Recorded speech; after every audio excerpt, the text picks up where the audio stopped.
Hi students. So today we are going to discuss about the barriers of communication, and you can just follow this PPT wherein we'll be discussing the barriers of communication from unit 1. Okay.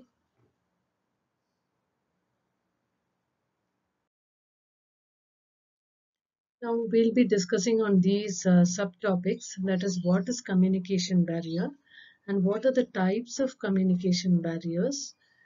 From that, we'll have a little bit of discussion about the internal barriers, because as students, you need to know what are the internal barriers which are affecting you and what are the causes of poor communication and the methods to overcome the communication barriers. Okay.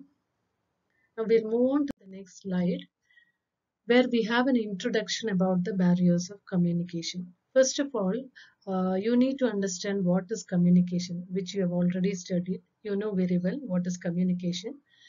Communication is a process wherein ideas and knowledge is shared from the speaker to the receiver through a medium, and the speaker gets the feedback from the receiver. Okay, so messages are decoded in this process. Now what happens in this barriers of communication is, if there is a barrier of communication in your during your communication process, your communication will not be successful. Maybe the speaker is affected, or also the listener will be affected equally. So let us just find out what is the barrier of communication. So a communication barrier prevents us from receiving and understanding the messages. Okay, so what happens here is, as a receiver, you are not receiving a message properly and you are not able to understand the messages clearly. Okay, and they may even interfere with or block the messages you are trying to send. If you are a speaker, you want to pass on your messages, you want to share your knowledge and ideas, something is disturbing you or something is interfering with your messages and it is not being sent properly to the receiver. So what is happening here is, there is an obstacle, there is a barrier of communication which is hindering this process. Now, look at this picture, this slide, wherein we are discussing about the types of communication barriers. So there are lots and lots of communication barriers which you need to know. Here in this diagram, you have the interpersonal barrier, the linguistic barrier, the physical barrier, cultural barrier, and the organizational barrier. So the internal barriers which affect the students are usually the fatigue. It is mostly related to your health issues or your physical problems or emotional problems. So you are very tired, so you're not able to concentrate on it. And that's why you have a very poor listening skill, wherein you're not able to concentrate on the subject which is being delivered. And sometimes it happens that your attitude towards the sender is not okay. That is, you feel that the person who's giving the speech is biased, or he is boring, his speech is very boring, or he is related to some religion or some group wherein you don't want to listen.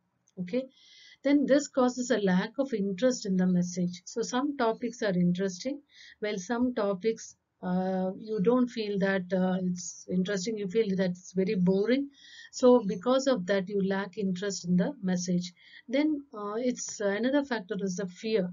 So what happens here is, you are scared of giving a feedback to the speaker, and also you fear that if you ask questions, what others will think about you, and you're not free about it, and sometimes you feel that you don't know the answers for the questions. So this also inhibits the communication process. Sometimes you don't trust the speaker, so there is mistrust. You feel that the message which is being conveyed to you is not genuine, or he or she is not giving you the proper information, though it may be correct. Now what happens is, sometimes we are emotionally disturbed, we have some problems at home or during the travel or something else, and this also hinders the communication process. Now, this is the last one is the negative attitude, which is a soft skill which we have already learned that you have to improve all your soft skills to improve your personality. You have to build up your personality based on these soft skills. And if you have a negative attitude, you will not be able to accept others' opinions. So this also hinders communication. Now, what are the causes of poor communication? Again, the poor language skills. See, you're supposed to improve your language skills as students. You need to know you're good at your writing, speaking, reading, and listening. So all the four skills are very important, and they are interrelated to each other, and they help you to improve your personality. Okay, so you have to keep in mind that you have to always improve your language skills. Now, if you're not good at your language skills, then this also affects the communication process. Now, what happens is sometimes the physical disturbances, that is the environmental problems, or the place where you're sitting is not very safe, or you feel that it is not very comfortable, and there are interruptions and there's a lot of noise, that also hinders communication. Now, sometimes the speakers they use lots of idioms, and overuse of idioms also creates a problem because the idioms do not give a correct meaning. And we find that some days we are very happy, some days we feel we are very sad and all. So there is an emotional interference also which affects the communication. Now, what happens is when these things happen, of course, your feedback will be affected, and this absence of feedback will definitely affect the speaker. So, what you have to do is you have to improve your listening skills. So, if your listening skills are very poor, then you will not be able to give a proper feedback and you will not get the proper result also. And poor clarity. If the speaker is not able to give a very clear information, then also you may not be able to get the perfect 100% result. You're not able to understand things properly, and you come to vague conclusions. Now, the another problem that we face during the workshops or seminars, wherein there is variation in accents of people who speak. So the speaker may be from a different country or different state, or there may be an influence of mother tongue, which is again affecting the communication process. Then the last one is the wrong perception, wherein, see, each one of us, we perceive things in a different way. It's not necessary that what I perceive, the another person should perceive in the same way. But you have to perceive things in the correct way. So you should think it in the proper way. You should be able to analyze. You should have the reasoning ability. So if you're not having good analytical and reasoning ability skills, then you will have wrong perceptions about things. Yes. Now, how are you going to overcome the communication barriers? Should have a clarity of thought. You have to learn to listen properly, become an active listener, very keenly listening so that you can collect ideas from others and you can also discuss them. Then take care of your body language, which is very, very important in communication process because half of your communication is being leaded by the way you carry yourself, your body language, your facial expression, and your gestures. So that's very, very important. You nod your head when somebody speaks, they feel happy.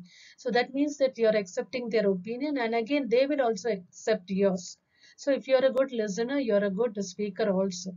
Now, build up your confidence by asking for feedback. So, if you're not good at speaking, then you can do this. Be concise, be brief, and communicate always looking at the eyes. Eye contact is very important. Improve your writing skills. Be very considerate and be very courteous towards others so that you are able to accept others' opinion. You are able to, they feel very happy. If it's a group discussion or if it is any debate, you try to accept others so that though there is an argument, you are very diplomatic. Okay, so you need to learn all the good phrases and all the words which will really help you to improve your communication process. So this is how you have to improve on your communication.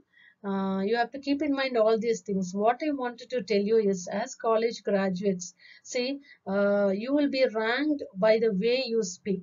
communication is very important nowadays for your selection process, and the employers give preference to those candidates who are really good at their communication skills. So it really works a lot and really helps you. So try to improve on them, try to improve your total holistic personality, and this is really going to help you towards your success. Thank you.